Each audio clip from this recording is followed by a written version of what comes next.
Do you have a plunger here?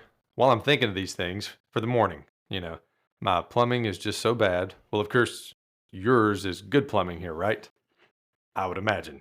Don't worry about it. Everything will be fine. Just been bound up lately because I've been so excited to talk about this movie, Uncle Buck. It Um, it wasn't cheese? no, it was, yeah, I mean, I feel like a big mouse. Um, so this movie, just off the top, you can edit this movie on VidAngel. That's how we watched it, was through VidAngel. Depending on your sensitivities to stuff, you can look this up on IMDb and see why it's rated PG-13, or you can look it up on, if you Google Common Sense Media, you can also look it up that way. But the movie we're covering today, and first off, welcome into the movie pick. This is Dave, and I also have a co-host today, Tia, my wife. not to be confused with the Tia in the movie. Exactly, but I would say that there were probably a lot of similarities in the teenage years. So many. Ask my mother. So, what would you say? So, one thing we have not done at all. What would you say is a good synopsis of this movie? Just like the plot of the movie, for maybe somebody that hasn't seen it, so they can kind of listen along. Okay. I'm going to say an uncle matures Okay. and children appreciate their parents.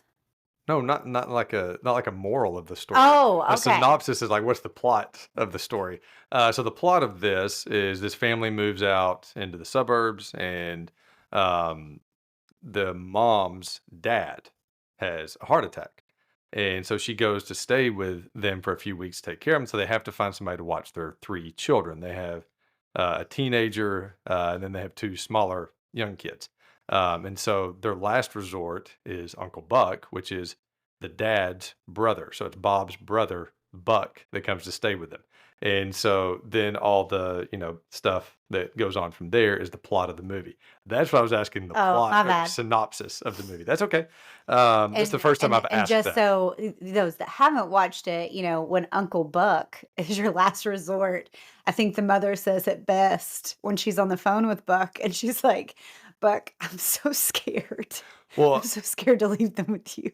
I think um, I think one of my favorite moments early on in the movie, and we're getting way ahead of ourselves, but one of my favorite moments early on is when they're calling and they're asking, like trying to figure out who's it going to be.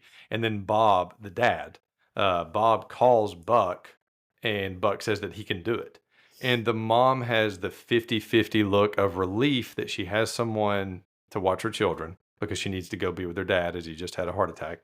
But she also has the look of utter fear because it's Buck that's going to be watching her children. So I love that moment, and the actress, I don't know the mom's Yes. name, we didn't look that up, but the actress in that part, she does such a good job, and it's really funny. I have a feeling that there may have been some backstory stuff that was taken out of this movie, especially with it being John Hughes. I'm sure there was a bunch of stuff that he had to cut. Um, because like when he finds their wedding album and the picture with him in it as a groomsman has been folded, I feel like there's backstory that they didn't give us there. Hmm. I agree. I agree. So this movie came out in 1989. This was, it's not a Subway series, it was the Bay Bridge World Series, which means that the Oakland A's, which is the last World Series that will ever win, is the Oakland A's because they're no longer the Oakland A's. They beat the Giants. So Oakland beat San Francisco in the World Series. And this was also, we've been to San Francisco's stadium. This was also the World Series where before game three, there was a huge earthquake before game three. So now, like we saw how they built the like accordion stuff for the stadium to where if there is an The new stadium. earthquake. But yeah, so the new stadium has that. But I just thought that was really interesting. And I always think that's a cool World Series to think back on because it was, in the same city right there or right in the same area going against each other. But this movie for the year of 89 was number 13 at the box office. And it's a really good top five for box office. Like, So it had a lot to try to beat. yes, and to get to number 13 for a movie like this, I mean that's a great number. Like that means it Well, was, John Candy was in his heyday too. yeah. I mean this movie was very successful. But number five was Honey I Shrunk the Kids. Good one. Great, yeah, I love that movie. Number four was Rain Man with Oh, yeah okay. Tom Cruise and Stiff competition. yep, Dustin Hoffman. Number 3 was Lethal Weapon 2. Don't know that I've seen that. Yeah, it's a great one. And then number 2 was Indiana Jones and the Last Crusade. Oh, okay. Yeah, which was, the last of the, 80s Indiana Jones movies, and really is the second best one in my opinion. Like, if we go into Indiana Jones for a second, the first one is my favorite, Raiders of the Lost Ark. Last Crusade is my second favorite. And they're very close. They're both awesome movies. Number 1, though, the Tim Burton, Michael Keaton, Batman. Oh, yeah, Jack my Nicholson as the favorite Joker. Yeah, I one. love that one. So that was a great year for movies. Like 89, like if you go back, we'll probably end up covering a lot of those. But this is the first 89 one we've done. So the director may have heard of him before. His name's John Hughes. Heard of them in All passing. He is so if you were, like, new to movies and or which you probably wouldn't be listening to this podcast, but, if you don't know much about John Hughes, this guy was, like, one of the most successful writer-directors in the '80s. I would put him as, like, the number 2 to Steven Spielberg. Yes. I think Steven Spielberg's number 1. I don't even think it's, like, an opinion, I think it's, like, a fact, that Spielberg's number 1. But number 2, I would put as John Hughes. And the weird thing about John Hughes, like, if you've watched Ferris Bueller, or if you watched Home Alone, or you've watched, Planes, Trains, and Automobiles, or this movie, all of them feel like they could be set in the same world. Yeah, there's a shot in particular that I think is his favorite, and at the beginning of this movie, you see Tia coming home from school, and she's walking down the sidewalk, and I feel like you see the same thing in Home Alone Wait, when, Macaulay Culkin is walking down the sidewalk, like, he loves and I think they were all in the same town, well, yeah, just about all of his movies are based in the Chicago area. He's the Chicago. suburbs of Chicago. Yeah, he's a Chicago guy. And I actually had a note of that, like Tia walking down, which is the oldest daughter, the oldest daughter Tia in the movie. Not me. Yeah, not you. But when she's walking down the sidewalk, it looks identical to when Kevin from Home Alone, Macaulay Culkin's character from Home Alone, is walking down the sidewalk carrying the groceries and they bust open. Like it Yes. looks like shot for shot the same Yes. thing, just two different characters.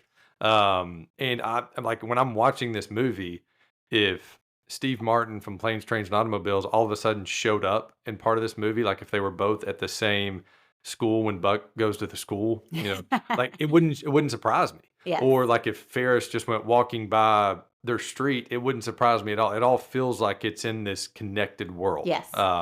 Like 16 Candles, all those, like they all feel like they're part of the same world, which I think is really interesting.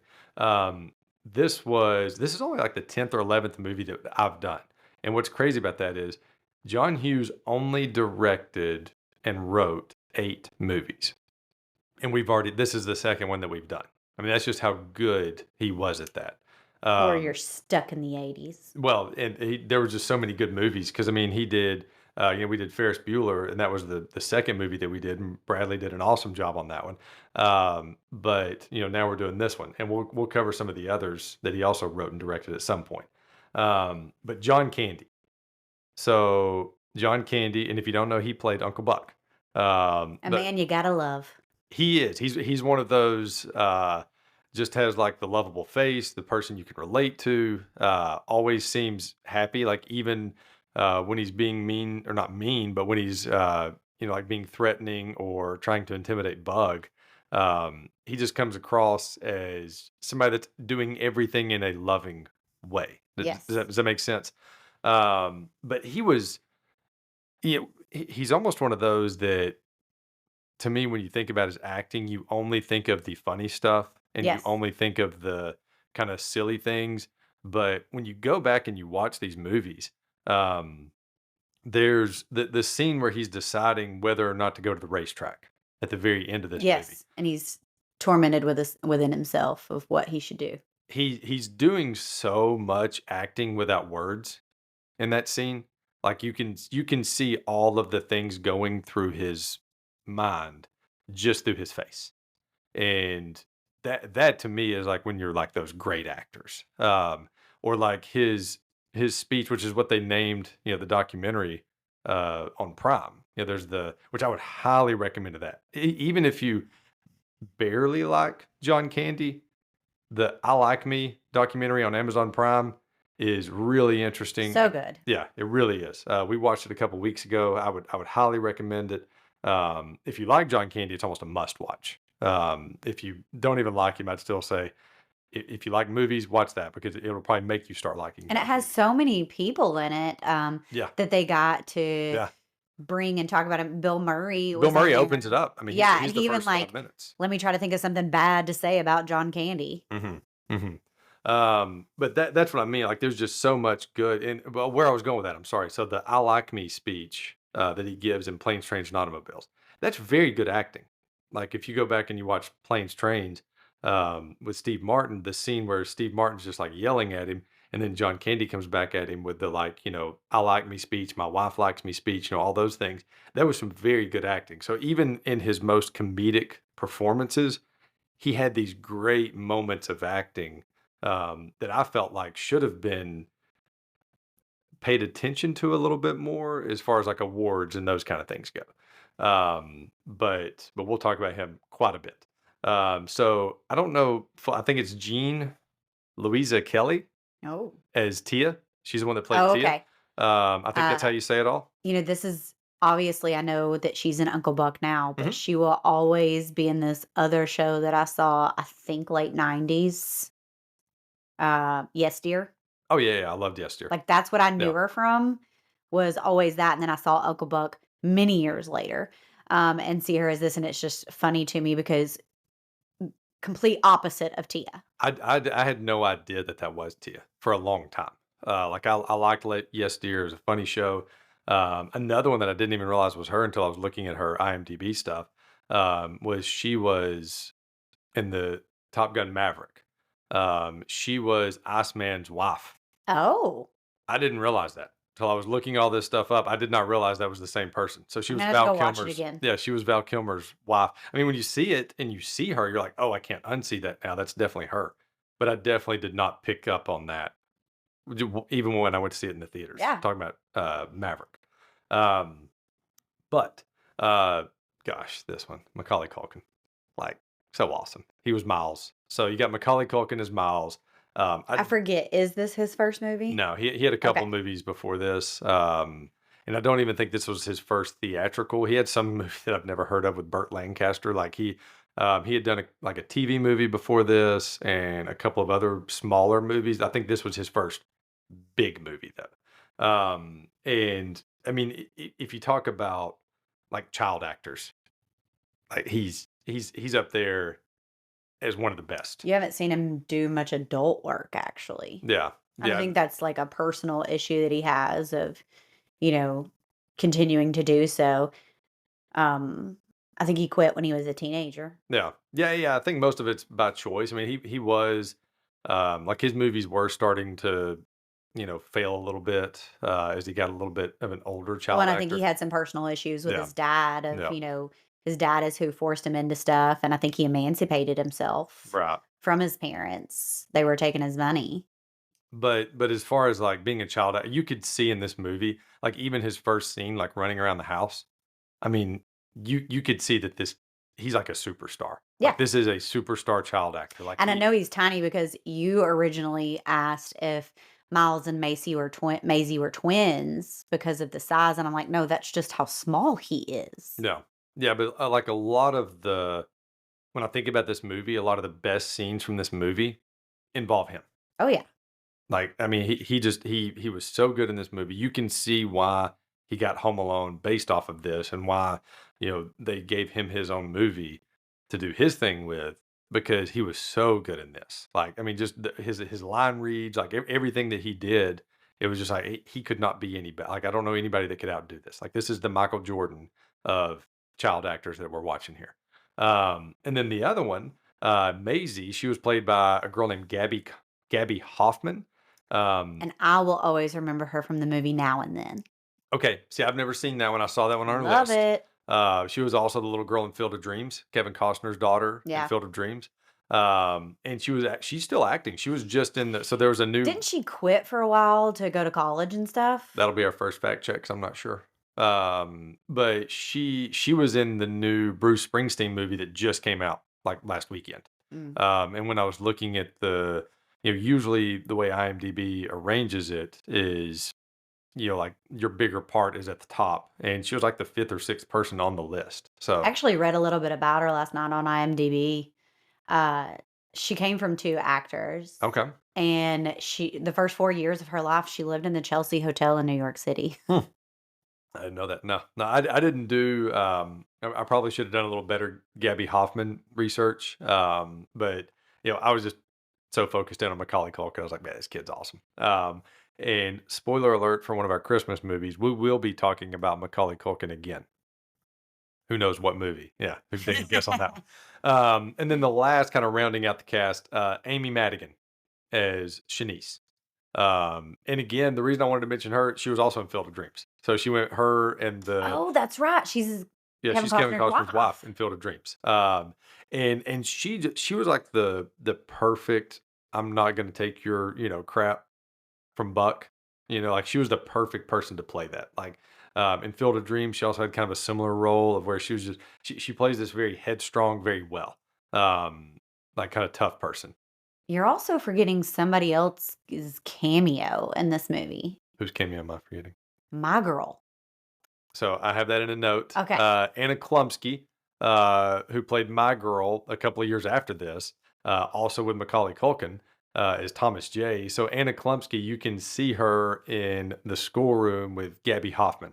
She has Um, 0 lines. yeah, yeah, she says nothing, but you can see her over to the side whenever it shows Maisie in her classroom. Yeah, of course I had that. That's Veda and Thomas J. I'm gonna have to mention Veda and Thomas J. Yeah. But so stuff I noticed about the movie. You already mentioned one of them with the opening shot of Tia walking down the sidewalk. Um, Another thing I noticed that was really neat about this, like this is living the dream for a single guy. If you're thinking about Buck, Oh, yeah, he has um, no job. He well, literally gambles once or twice a year, yeah, and that pays his bills. well, so that's not what I'm talking about. Living, I'm talking about he lived right next to Wrigley Field. Like that, Oh, that would be the part to yes. me. And everything else may be somebody else's dream. The part that he was living to me that was awesome was he was living right next to Wrigley Field. Now we find out later in the movie, when he's talking to the dog, when he drinks a little bit that night, that he's No, talking. no, when him and the dog drink together, he puts a drink in the dog's bowl. Well, we'll talk about his dog maintenance a little bit. But when he's talking about that, like he obviously started out that way, and people used to tell him like, "Oh, Buck, it's so awesome. You have no office, you have no wife, you have no kids, you have nothing holding you back." But then he passed this point where that was cool because he even said, "Nobody says that to me anymore." So living They're next to just Wrigley sad Field, for him. yeah, it was no longer fulfilling. But so some things that I was kind of noticing about this though, for some reason in my head, like when people were telling me, or asking me, like, what movie are you doing for Thanksgiving? Blah, blah, blah, blah. I had this as a Thanksgiving movie in my head. Thanksgiving doesn't happen at all in this movie. Not a bit. Maybe it just makes you feel warm and cozy inside, and it makes you just feel the Thanksgiving vibes. I don't know. I don't know where I had in my head the Thanksgiving thing. So after we were watching it, and after like the third time of watching it, I was like, well, Thanksgiving really isn't in this at all. Maybe Um, because it's John Candy and you're thinking planes, trains? Yeah, possibly. But this movie was filmed in January. And so you can tell, I mean, it's really cold, a Yeah. lot colder than most places are at Thanksgiving. So I don't know why I always had in my head that this was a Thanksgiving movie. I think it was, like you said, the planes, trains. So you had a thought, though, on the scene where the kids are sleeping with Buck. Yeah, so I think it's, Maisie who brings it up first, and he tries to give her every excuse in the book to not let her sleep in the bed with him, and Yeah, they he's a do. drooler. Yeah, he had plenty of things going on. But you see that eventually Maisie and Miles win the battle and they're sleeping with him. There's never been a more accurate representation of a child sleeping in the bed with you. Like, they take it all up, you get like 0 covers, and if you decide to leave and go sleep somewhere else, they gonna go too. Yeah. Yeah, yeah, it's a funny scene. I mean, it's and like you said, the times when he was trying to give all the excuses of why not to sleep, like she was gonna sleep there either, no matter what. She was gonna show up unannounced, Definitely, uninvited, even if you said no. definitely. So Buck's there, he's taking care of the kids, and the first thing that I notice about his fantastic we're not going to call it parenting, but his, guardianshipness at this. Skills. Yes, his skills. Um, Miles's lunch. Oh, You know, yes. A good smorgasbord. Even all the kids around him are, like, grossed out, and I can't think of what all it was. so I have a list here because we paused it, and these are the things I could tell. Some of them I could not tell what they were. So there was a rotten banana, which looked like the oldest rotten banana I think I've ever seen. Yeah. Um, there were sardines in the tomato can, sardines in tomatoes can. Yeah. There was a can of that, which most adults would not eat, much less a 7, 8-year-old kid, however old this kid's supposed to be.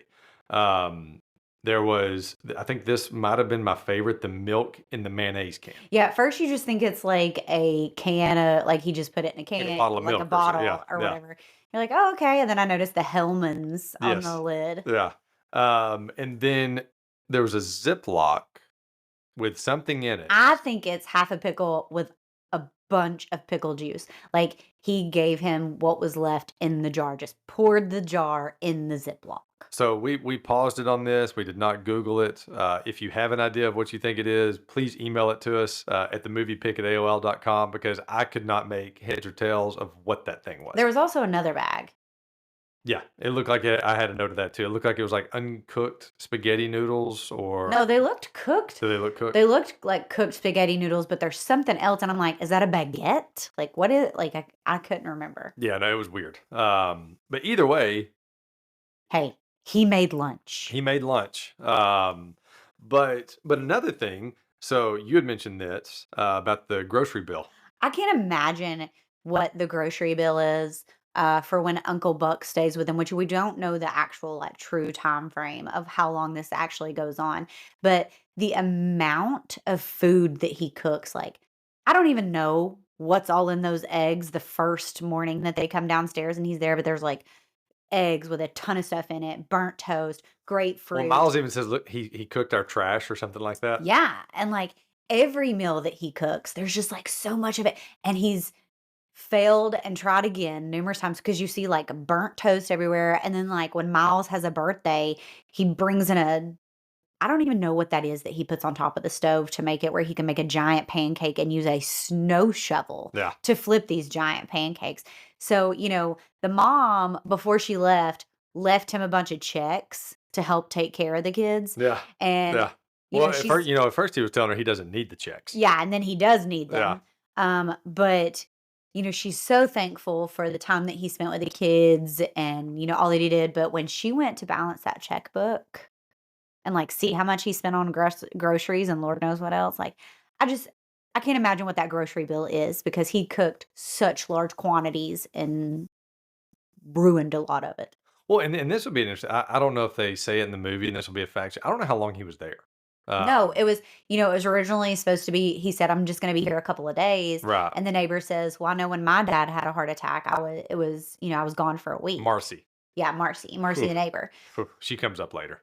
So, I don't know, how long that actually was. Yeah. Yeah, yeah, I wasn't sure either.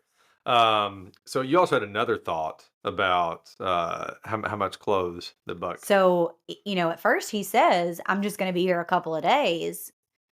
I don't think he was preparing for that. I think he was preparing for the worst because the amount of stuff that he packed to like he was doing this on the fly because Bob said, "If you could come tonight, that Yeah. would be great." So he had to Well, pack first he was this like, on the "Just bring fly. them over here. We'll do tents and Yeah. peanut butter and all this stuff." Yeah, Yeah.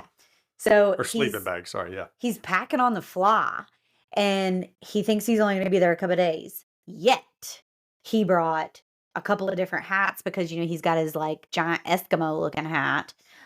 He brings a couple of coats. He brings a sport coat and tie because that's what he wears to Macy's Yeah. school. Yeah. He brings his bowling shirt. Yeah. He brings his house slippers, his robe, because obviously he's a very large man and could not fit into his brother Bob's Yeah. No. No. robe. No. That didn't So happen. he barn but, like, anytime he wears a sweater, he's wearing a button-down shirt. So he packed, like, a large And quantity he of did stuff. dress well for a He guy did. that like he was. And I don't know his past. Obviously, gambling and not settling down and all those kind of things were in his past.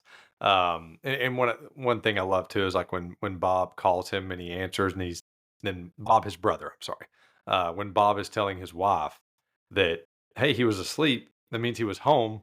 Like that's the I first like part of that. like, That's a good one. He wasn't out yeah, partying. that's a But good also, sign. John Candy's hair when he answers the phone. Oh, and he's hawking up like a, Yeah, but oh, his yeah. hair in particular made me think of that character, the parody that he does, about Star Wars? I mean, Spaceballs. Oh, the Yes, movie Spaceballs. Spaceballs. Yeah, yeah, yeah, When he's supposed to be like a Chewbacca dog or something. yeah, yeah, His yeah. hair made me think Barf. of that character. Yeah, yeah, It yeah. looks It did. just like it. Yeah, it did. And this would have been a couple years after. I can't remember what year. There's a fact check. I can't remember what year Spaceballs came out. But yeah, he played Barf, the half man, half dog. So one thing I noticed about this too was the ending was so it felt so familiar or similar to Home Alone. Yeah. Like, and what I mean is, so at the end of Home Alone, oh, sorry if you haven't seen it, they get home, he's okay. So at the end of Home Alone, the mom walks in and Kevin, Macaulay Culkin, gives her this look like he's still mad at her and then smiles at her. At the end of this movie, the same thing happens. The mom walks in, Tia, the oldest daughter, because they were, obviously going at it and frustrated with each other, the She was mom your and Tia. typical 15-year-old. Yes. Tia, when the mom walks in, Tia gives her this glare and then goes to her and tells her, like, Like I said in my plot, children then appreciate their parents. but I'm saying both of those movies written by John Yes. Hughes, both of those had the same He endings. gave people their happy He ending. did. He did. Now, one thing that I wanted to mention before we go to start talking about the competitions, you were talking about Macaulay Culkin on the documentary. Yeah, so, they had Macaulay Culkin on the John Candy, documentary on Amazon Prime, and he was just talking about, like, what a wonderful man he was, and that he just, like, had these natural instincts about him, and he just loved working with him, and he even said, like, he could obviously tell things were not great at that time with my dad, and he would pull him aside that John Candy would just pull him aside and be like, "Are you okay? Is everything okay?" And, like, he just had that natural protective instinct in Yeah. him, and I just thought that was really cool that, when their relationship started right here. Right. Right. Yeah, I thought it was too. And it was and one thing that I did not know before that documentary, I always thought of, and Macaulay Culkin talks about this, I always thought of Molly Ringwald as like the John Hughes person. Or Macaulay Culkin as the John Hughes person because I knew he was in talking about Macaulay Culkin, I knew he was in Uncle Buck and then both the Home Alones, and then I knew Molly Ringwald was in like Pretty in Pink, 16 Candles, Breakfast Club. Like I thought of them He as was like, part of the Brat Pack. yeah, I thought they were like, these are his people. John Candy was like his guy. Yeah. I did not I think realize. they, like, sat down and wrote stuff together. Well, and they did. I know they did at least. I think from what Macaulay Culkin said on that documentary was they did at least 9 movies together. Now, not that John Hughes directed all of those, or But that they just like they were either John Hughes wrote them, directed corroborated. them, collaborated. Collaborated, sorry. But like Planes, Trains, Great Outdoors, and there's quite, I'm not going to try to list them all. Obviously, this I mean, John Candy showed up for just a couple of days or like one day to film his scene in Yeah, Home he did Alone. all of them in one day. Yeah. So I mean, just they had a good connection apparently, where he knew how to write characters for John Candy. But getting on to the competition, first one, character from this movie that you would never want to hang out with. You have to pick your least favorite character. Marcy. I don't think you're gonna pick Marcy. Oh, okay. Marcy's on the list. The clown with the Oh, awesome mouse car. and a mouth on him. Yes. So the clown with the car, Pal from the bowling alley. Oh, yeah, the one that once again, obviously backstory that we don't know because he's scared Yep. of Buck, and And he he also has already a has a black eye. black eye Yeah. and a busted lip. Yeah. I have So on I here think Pal there's with the more there. mystery black eye. Yes. So yeah, so you've got the clown, you've got Pal, you've got Bug, Tia's boyfriend, Bug. I keep Um, thinking you're talking about me, and I'm like, "What?" yeah, sorry, no. Marcy, the principal with the big wart, which reminded me so much of like in Wayne's World or Mole, mole, mole, In mole. Austin Powers. Like that was one of Mike Myers' best things he ever did was like I remember I think it was Wayne's World 2, this guy that he's talking to has like two different colored eyes. And him and Garth talking about in Wayne's World, Wayne and Garth are both trying not to say the word I. and he's like signing these documents. He's like, I'm going to look these over. I'll cross every T and dot every lowercase J, instead of saying the word I. He's just trying to avoid the word I, which, Buck has like that same conversation with this principal where he just keeps saying something about warts and moles and all this. I mean, he eventually tells her to get a rat And you to know dog. what? She would not survive in today's administrative That would have positions been in tough. school. Yeah. Oh, no, no, no. She's trying to crush dreams for Yeah. 6-year-olds. She's Yeah. too much of Maisie is too much of a dreamer Yeah. at 6 years old. Yeah. So rounding out it again, we've got the clown. We've got Pal with his mystery black eye. We've got Bug. We've got Marcy, the very annoying neighbor. We've got the principal. We've also got the Neville's dog. And I'm not going to go into why you wouldn't want to hang out with the Neville's dog. But if you remember, Oh, that's the one that he's a Miles, sniffer. he's a sniffer. So you've also got the You gotta neighbor's watch the dog. movie for Yes, to know yes, what that is. yeah. So character of those that you would like to least hang out with. So as a woman, you have people hit on you all the time, and you shoo fly, don't bother me. And I think that's how I'd feel about the first 3 that Should you we talk said. about things that you have people hit on you all the time like that? Yeah, you're just blessed. But the first 3, like, you would just shoo fly, don't bother them, don't bother me. Marcy is your neighbor. She also walked in like without knocking. Like she just, Yeah, yeah, yeah, I've had that neighbor. yeah. Like, Like when when you I were a was a kid. kid Yeah, yeah, when I was a yeah, kid, like, we had that neighbor. And so, I'm gonna go with Marcy because how many times does that mom pretend she's not home during a week? yeah. Can't get rid of that. I'm gonna have to go with the clown, because like I've I've I've been around that guy. That guy will wear you out. So I'm going with the clown. You're going with Marcy as the person you would least like to hang out with. She's a I'm going clinger. I'm going with the clown. I mean, Pal is right up there. Like Pal's right there with the clown. If we found out that Pal and the clown were one and the same, that would make a ton of sense. That's what Pal does for his Yes. side job. He is the clown. Yes. So you had some listed out. These are Buck's questions for the mom. So we're I gonna pick our love favorite question that he had for the mom. anytime that he has one conversation with her in person when he first gets there, and then when she calls one time, and some of the questions that he had for Well, his her, first like, question, how's your you plumbing here? yeah, Yeah. you already kinda said it as, "What's your plunger situation? Do you have one?" That's what he asks right off the bat. Um, "Are these plates old? Where would you find a set of plates like this? At an antique place? Oh, in England? How many times do you feed a dog like that? 4 or 5? Does he drink water? Is the blue toilet water bad for him?" Those are good. I think my Those yeah. favorite is when he asks, "How many times a day do you feed the dog? 4 or 5?" And the mom's response is what I would have said, "How many times a day do you think he Yeah. eats?" Because Yeah. I think I already respond to my children like that. You do. Like, You do. sometimes, like, things that I think are common sense or not, but, like, sometimes they ask me a question, I'll be like, "What do you think that means?" Yeah. I mean, I would have to go with the whole plunger. Like, what's the do you have a plunger? What's the plumbing And situation? in that moment, she's like, "Oh god, Yeah. what am I gonna come back to? Yeah. What kind of situation is my house going to be in?" Yeah, yeah. Like I think that's my favorite Buck question. So favorite Buck moment. Which I mean, this one's hard to narrow down to. I have it down to 2. Yeah. So I love the phone call with Shanice where he's told her, "Hey, I'm going to be at the tire store tomorrow." And then Bob calls him that night, and he's calling Shanice to let her know he's not going to be there, and she won't even let him finish a word. Like he hit it, hit it, like that whole thing. I love it. Oh, like he finishes the whole thing, and he never said a word. Like I love that whole thing. I love when he shows up to the wrong house. Yes, that's on my list. He shows up Yeah. to the one of the wrong's Yeah, house. that's wrong when we were comparing. Bob, Yeah.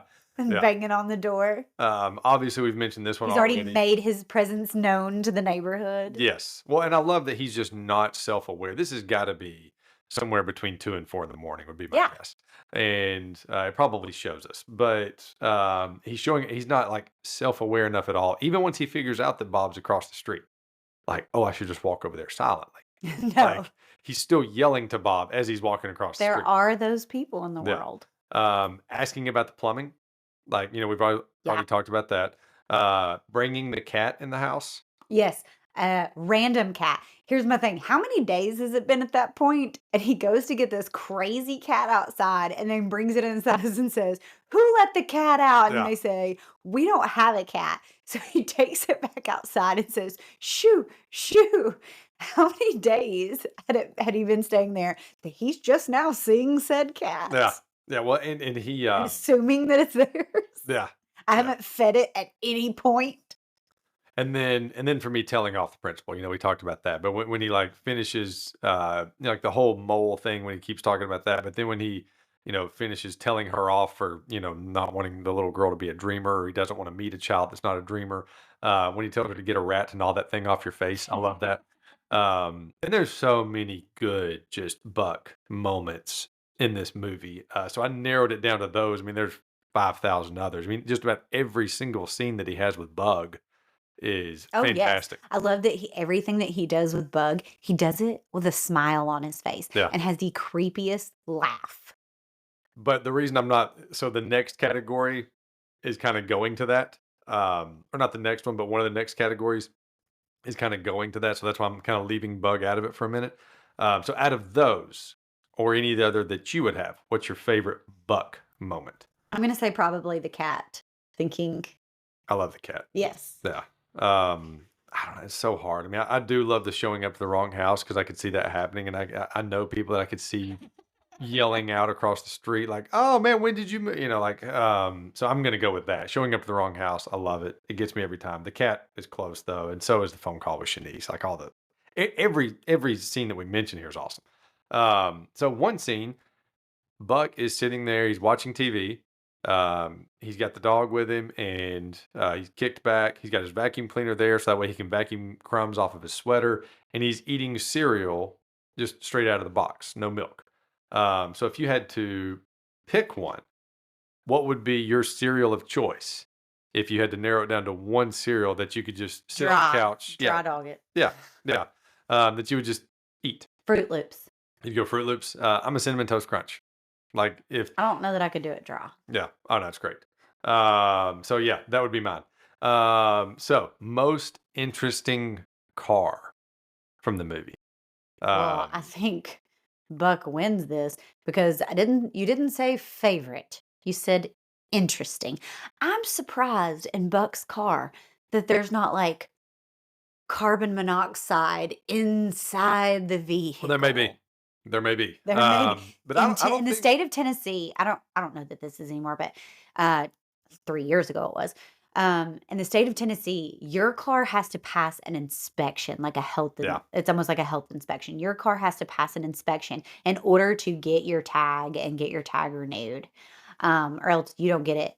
They have to make sure that it's a safe vehicle that you're Right. putting on a road. Right. This vehicle would not No, pass there's no way. that inspection. No way. No way at all.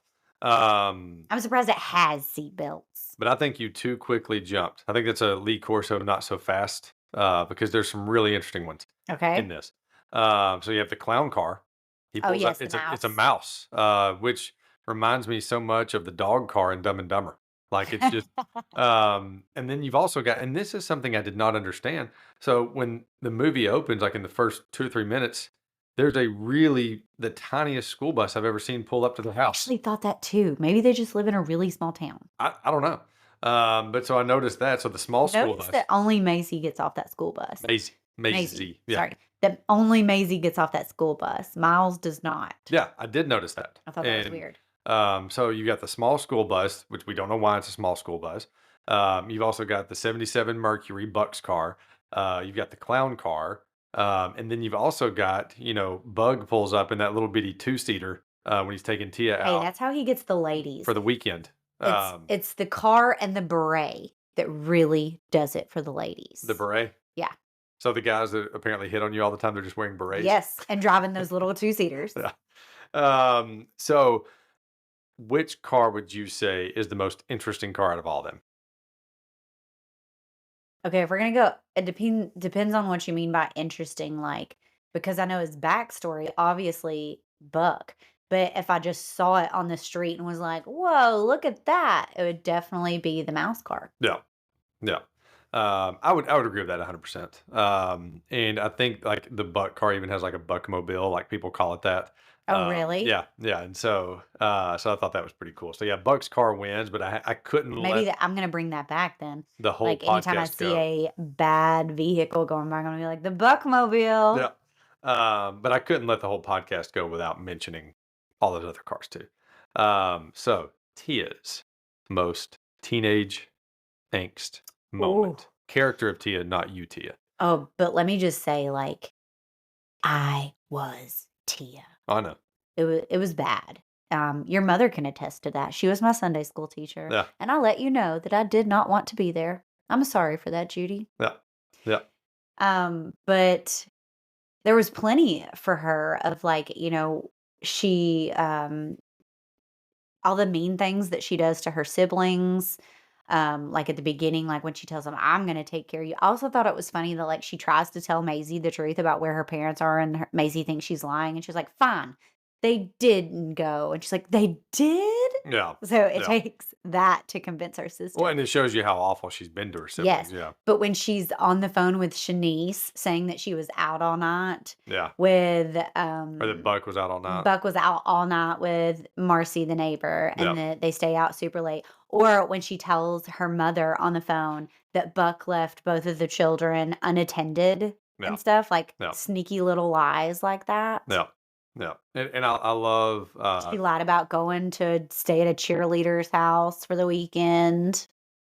and I love like one of the first scenes, obviously when she's talking to the kids, she's got a lot of attitude there, but when the mom gets home and they're having their Chinese food meal that the parents bought. Oh, yes, and her snarky remark. Well, I love the where do you find the time? Like Yes. talking to the mom and everything in that whole like everything is just layered.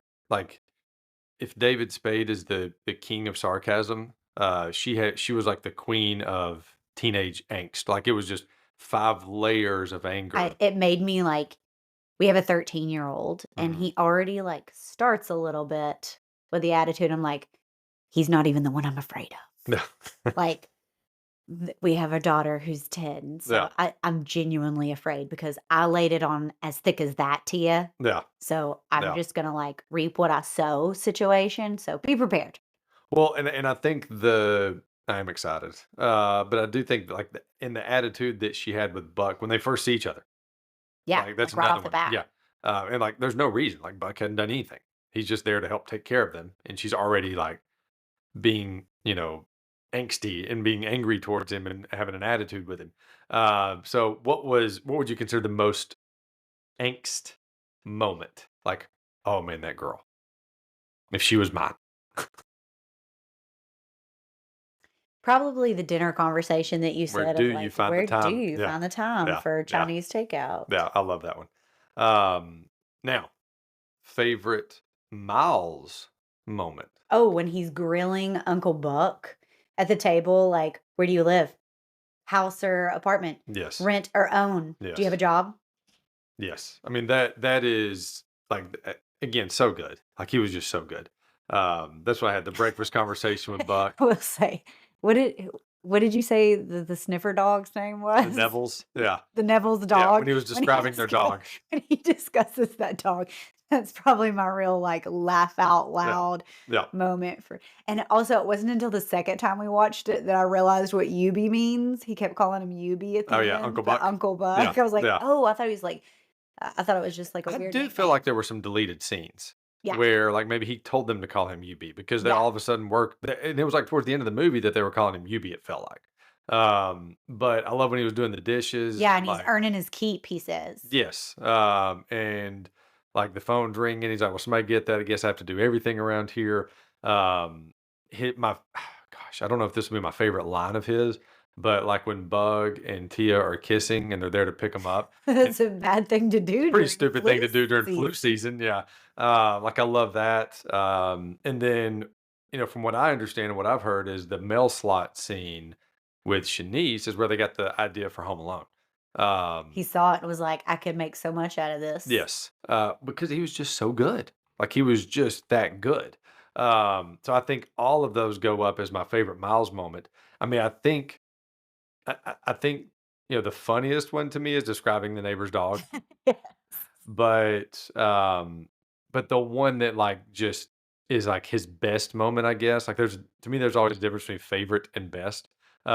His best moment is when he's doing the conversation with Buck with all the questions. Like, that is just he's just boom, Do boom, you think he boom. felt like he was the man of the house and he needed to know, like, what kind of person he was living with because he's never truly met this man? Like, "Hey, I need to know some things about you." No, like he said, like, one of the last questions, "You always ask this many questions. I'm a kid, that's my job." Like, something Yeah. like that. I think he just viewed it as, like, "This is my job, is to Oh, ask this many okay. questions." Yeah. Okay. I mean, I don't Imagine know. sitting next to that kid on the bus. Yeah. What about you? So what was your favorite Miles Definitely moment? The Neville's dog. Yeah, I think it's Neville's, but the neighbor's dog anyway. Yes. All right. So last category before we get to Mount Rushmore. Things Buck did that we actually want to do as parents. So Buck has like this get out of jail free card because he's not actually their parents. So he can show up and kind of get away with a little bit more because he's not their mom and dad. So he tells Miles, when Miles, he asks him, did you brush your teeth? And so he tells Miles, I can, I've got a friend at the CIA or whatever, and I can have this tested and make sure that it didn't just run across, you didn't Run just, under the, faucet yes. and get it wet. So I think doing things like that, all of his scenes with Buck, all of his Yes, scenes with Buck. every single one of them. The one that, like, really freaked me out and would totally send him to jail now is putting Bug in the back of his vehicle. Yeah. Oh, yeah. Well, I mean, he threatened him with a hatchet even before that. Yeah, but Like, you can't prove that. yeah. I mean, well, he just holds up the hatchet and shows him and Yeah, he tells could him, that's a he said, she said right yeah, there. yeah. But duct taping him and putting him in the trunk of your car. Well, I think showing up to the party to find Tia is another great, moment. Now that as a parent, I really would do. I Yes. would do that. Hitting Bug with the golf ball. Like after he puts him in the trunk, he doesn't just put him in the trunk. He doubles down on it and hits him with a golf ball. Like he swings it. I remember Bug is running away and he hits him with the Yes. golf ball. I think but some of the practical ones, like telling Tia that if you don't meet me at 4 o'clock today, tomorrow I'm gonna, walk you into your first To class in my each of robe and your class. pajamas. Yeah. Yes. So I think all of those things would fall into like, I wouldn't do that as a parent as far as walking into school, but man, if my daughter had that much attitude, I would love to at Yes. least threaten it. Yes. So I think that would probably be my most practical one that I would do because the party I would show up to 100%. I think anytime I go back to the Bug thing, like, not just him in the trunk of his car. Well, and Bug's a Um, punk. Like he's he is. kissing her right in Any front of him and like, yeah, time that any interaction from the first moment he meets Bug, any interaction that he has with him, he obviously doesn't like him right off the bat, and everything that he says to him are things that, like, if I was meeting my child, my yeah. niece's significant other, I would at least give them a chance a little bit. Well, the first thing Bug does is put down his car. Like his very Yes, first line with him yes, is, "Have you ever heard of a tune-up?" And he's like, "Have you I ever heard of agree. a ritual But, kill?" like, if Evie were with someone and a child said something like that to me, like, I'm still gonna try to be kind, like, "All right, you little turd," like, Yeah, you know, yeah. still gonna because she's gonna be mad at me, and I'm gonna have repercussions from that with mine and her relationship. Buck doesn't care, No, no, yeah. and Buck says what he wants to say to this little schmuck, and That's what I mean. Like things Buck did so that we my actually want to do. Yeah, yes, anything to do with Bug yeah, and Buck, yeah. I thought that those are was mine. interesting that they chose those as the two names, like Buck, and then you have Bug, and then you ask like, what's his last name? Spray. Bug Yeah, and Gnat. yeah. I love that.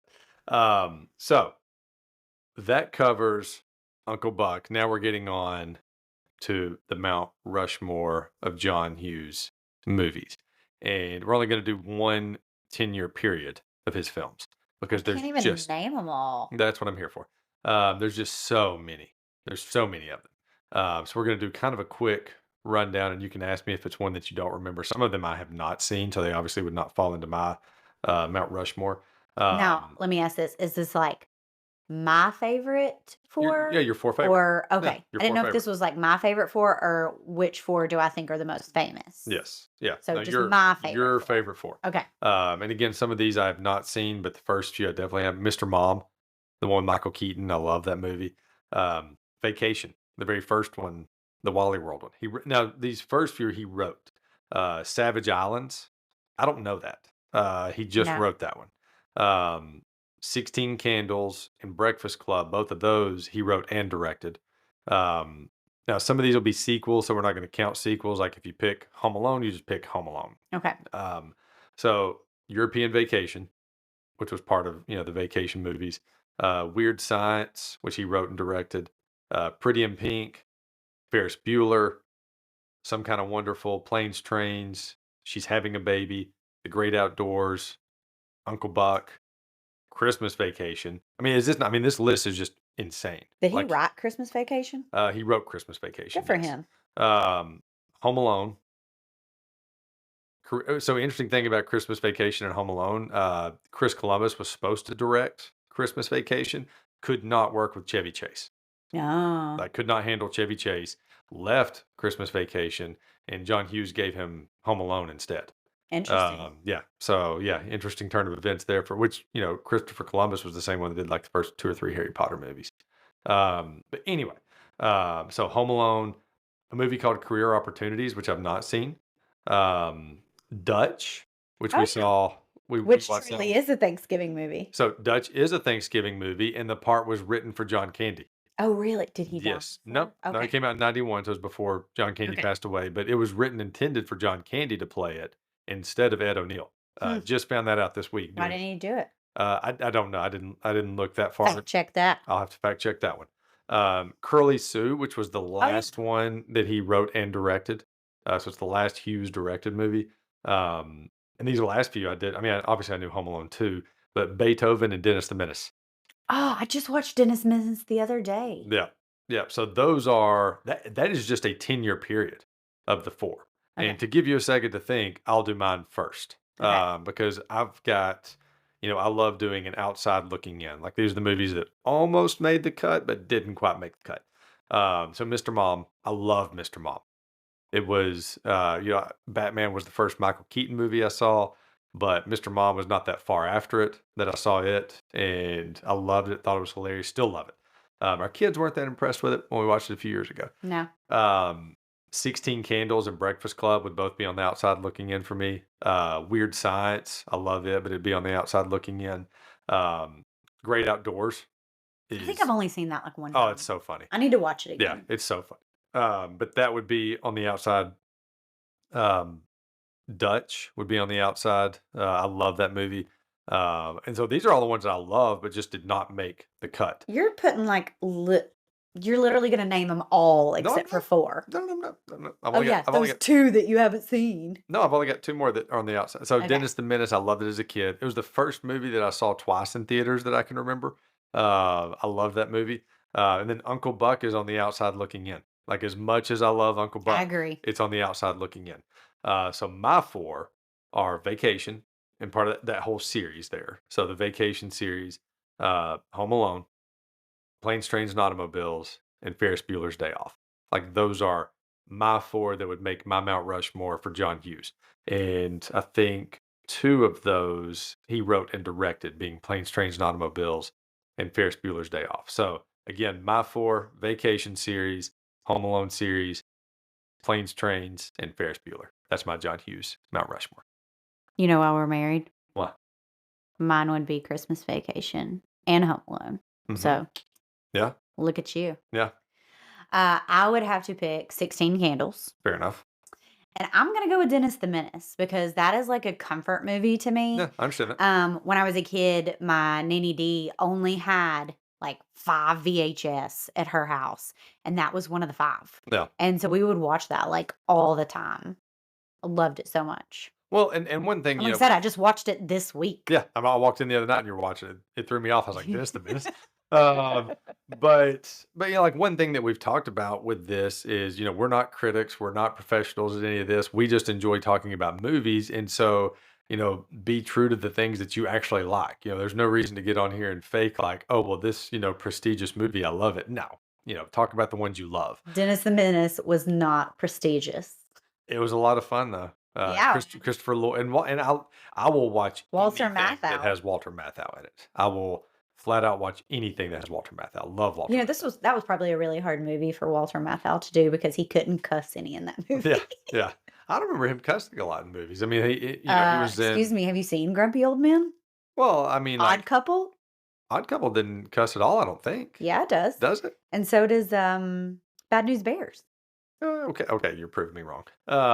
Maybe I just, watched those Got movies as those a kid. goggles on. Yeah, I had the goggles on, I guess.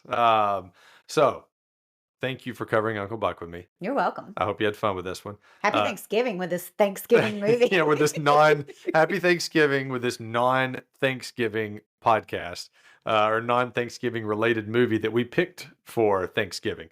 Don't forget to like and follow us. You can find us right now currently on Spotify, but hopefully some others coming soon. You can also find we have a page on Facebook, or you can email us at themoviepick@aol.com with any suggestions or movies that you would like to cover. Thank you.